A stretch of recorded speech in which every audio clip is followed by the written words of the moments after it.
ago. Everybody was going to that bigger, bulky, and all of a sudden now a big wave has gone back to packing them up. So I do design work for XOP. Obviously I designed Lone Wolf. The stand was designed, the sticks were designed. There was never really a nice fluid deal. Everybody did their customizing of their own thing. And I've been doing customizing since day one, cutting off parts of my seat. Yep. My first stand, I didn't do it for the general public, but I had a 1/4 inch milled off the whole bottom. I had the lightest, leanest, meanest deal for what I was using. So now, with the advances in technology, we're able to have a stand now that's similar in size. Actually, it's exactly in size, and it's 4 pounds lighter. The sticks now, you've knocked another 3 off. So now, with all the guys filming, extra gear, having to tear down and set up every day, you know, when I used to do that on a daily basis, that becomes a burden for you. So with this new stand, at 7.5 pounds, we designed some unique features in it. The sticks now are designed, the profile on them is only 3/4 of an inch. They got rubber grommets that allow you to plug them into each other. So also, if you're moving stuff around and banging aluminum together, there's a new soft touch technology that I own that's coating these. If you check them and feel them out, they almost feel like they got a rubber coat on them. Yeah. So now that quiets everything up. Steps are wider on the top. Freebie brackets are out further from the tree. We got positive steps, micro buttons, so you're not fighting getting over buckles on and off. And super quiet. So Andre, with the weight savings, is that coming mainly from the manufacturing method that you're using? You're able to cut out more because it's a solid piece of aluminum that it starts it's actually from? a stronger. So even if this was the exact same size as casting, the tensile strength of this is way the heck higher than casting.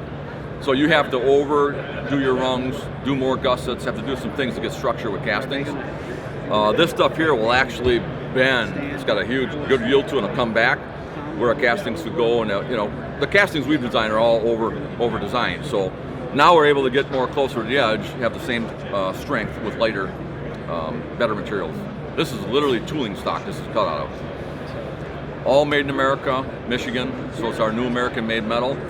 And we've actually, this line is, believe it or not, to be your public land stand type of setup. So here's your 2 sticks together. Let me show you how this all packs in. So if I was tearing down and putting up, I'd stack these, lock them in.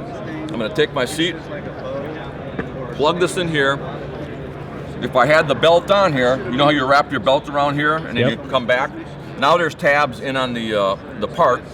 You run that hook on there, and once you pull one thing tight, it holds your sticks, your stands together, no rattling, clanking, no extra straps, and you're off and running. Most packs have a hand grip on them. If it's a fanny pack, you got hooks that are a little lower, higher, so you'll be able to get whatever type of pack you have on there. And I just use one simple bungee then to keep it tight and centered toward the back. I used to do tape, all kinds of silencing on all my aluminum stands. Now it's actually right on the entire thing, and I'll still do where there's a hand grip here for carrying. I'll put a little bit of traction tape on there. It's another thing designed right in there for carrying your stand. When you're up there setting it in a tree, you're usually grabbing it at certain spots. So we got hand grips built in here. All your I-beams have hand grips built on the back side, so when you're pulling yourself up. Another thing is most stick steps are tight on the top, so when you're grabbing them, you can't really grab on a step to climb. These are all wider and smoother, so they make perfect hiking steps. And the same thing here, you got your traction and grip. So a lot of nice features for. Now, here's a longer 3-stepper. Let's say I want my setup, say 2 long and one short. You can actually plug these in. There's a hole lower, so you can change up what you put on your stand. You can have doubles together or a single, whatever type of customization you want to do. So, with the seat in that sort of load shelf position, do you know how much weight it can support? It'll be well over 100 pounds. We haven't put an actual test on it yet. Okay, so a guy can theoretically put game bags on there and pack out his buck. I've had the actual grandkids on the back of there just really? testing around and stuff. So it'll hold some weight. Matter of fact, in this chute here, we're packing around deer heads and hides for the chute. So it's all on metal. It's not supported by any straps or ties. So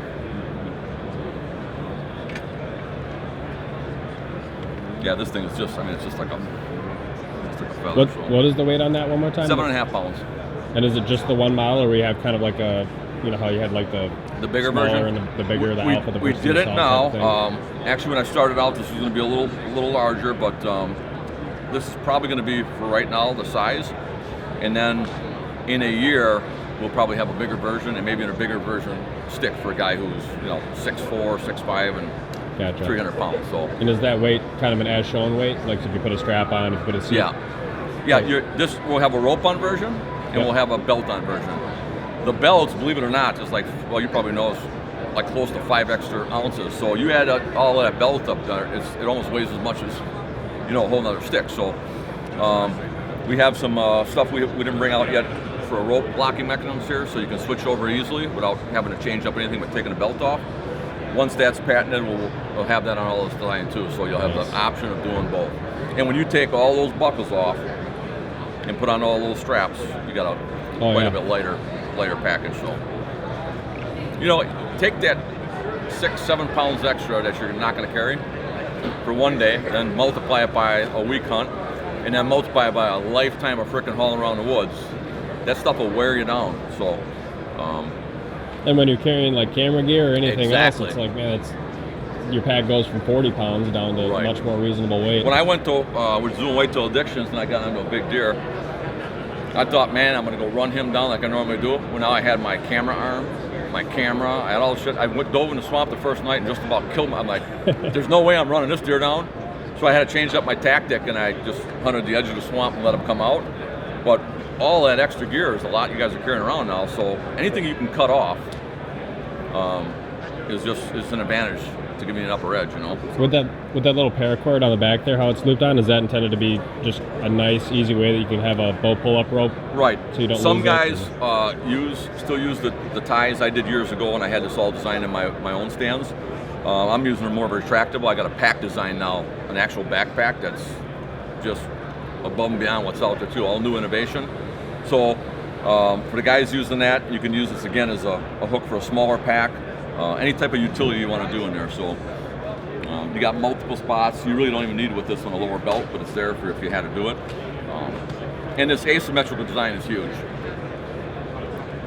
If you get, just like a deer or even a human eye, man, it fixes to anything that's a consistent pattern. So anything you can break up and camo, you're going to just be better off in the long run. So with that coating or that soft touch, is that like a rubberized type of coating, or just Yeah, trying to it's give people an actually, idea for I the- think how Dow it feels? Chemicals got it. You might have seen it on bowls in years past. Yeah. There's one in this bowl. We're going to have it on our bowls now too. It's a kind of a pliable, but it just it's not on heavy, but it dulls everything up. If you were to, these manufactured without it on there, and you'd hit it with a little piece of metal on metal, you get an amplification, because this metal is higher tensile strength than a casting. Yeah. Casting's kind of got a dead sound to it, Is it which like is an advantage. Is it like a 6000 series? Yes, Okay. This is a 6061 T6, and now this has the characteristics of a casting, so it's high tensile strength for lightweight, but it sucks up all of the vibration and noise. So I don't know how many, for me, with an arrow hitting a rest, a release hitting my bow, that's cost me more big deer than anything frickin' I've ever had. So it's all, everything you gotta have just tripped out and quiet. So a buddy of mine once took my backpack, and he says, I said, what are you doing? He's got all this shit. And I said, you don't need all that. We're going on. I don't ever carry a knife. You know what? I need a knife. I'll go, that little weight I leave behind, because I don't kill a lot of deer. The one that I kill, I don't have a problem with running back to get a knife. And whatever I need to do, I'll be able to do it. So any little bit of extra weight that you can carry the whole deal is just going to give you a little more energy. To scout after hunting and do the work, it's it's an athletic event when you're doing it like we do it, which is portable mobile stuff. So you got felt around all your things inside your bag. You don't want to be making That was funny. My wife said, what are you up to? I just got the line on that a buck that was going to be a potential state record, I'm tearing all my shit apart, revamping, making sure everything's quiet in the packet. And my buddy's like, he doesn't know what the hell to do. He's, we've both seen the same picture at a trail camera. he's like, not knowing what to do, man. I just darted out of there, started tearing all my equipment. I got my stand out, made sure everything was up, and just getting ready to rock, So.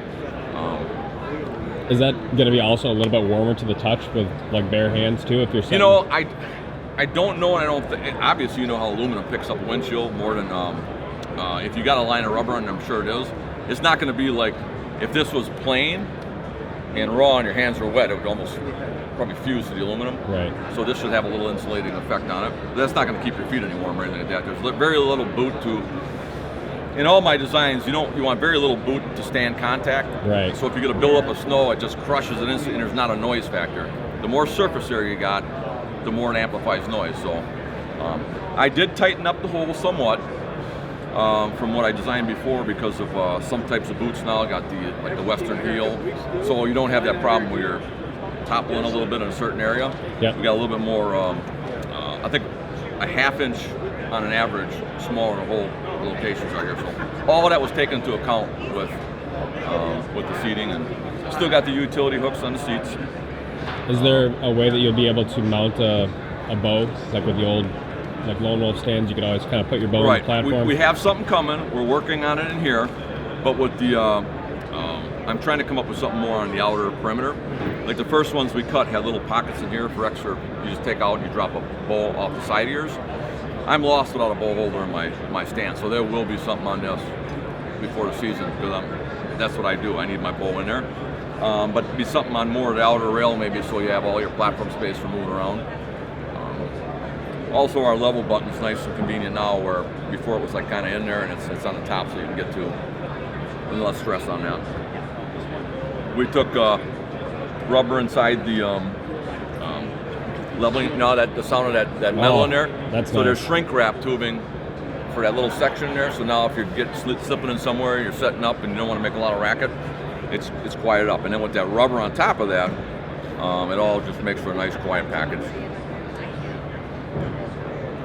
Yeah, that's a nice touch. I don't know if you other guys got a chance to go pick that stand up. That's like we did, yeah. The lightest stand you'll ever find, and the stability in it is unbelievable. And yeah, weighs less than our bows. Yeah. What was the weight on the sticks for each model? Pound and a half for the small ones, and 2.2 or 3 ounces for the larger ones. Okay, and would those be set up too at some point to have the same kind of rope system like the? The sticks will have the rope. I don't know what I'm going to do on the stand yet, but all the sticks will have that set up for a rope or. Okay. Yeah. What I'm trying to do is, we cut that out of a flat stock, so we can put the binding mechanism instead of having extra stuff that gets strapped on there. We can build it right into the beam that's on there. So less is more, In addition to all that Lone Wolf custom gear stuff that we just went over with Andre, we're also doing, actually I should say Dan is doing a podcast with Cody in a lot more detail with all the new products. Yep. So definitely head on to Sportsman's Nation Podcast Network. You can search that on Google, you can search it on your podcast app. Be able to find that podcast, should be up pretty shortly.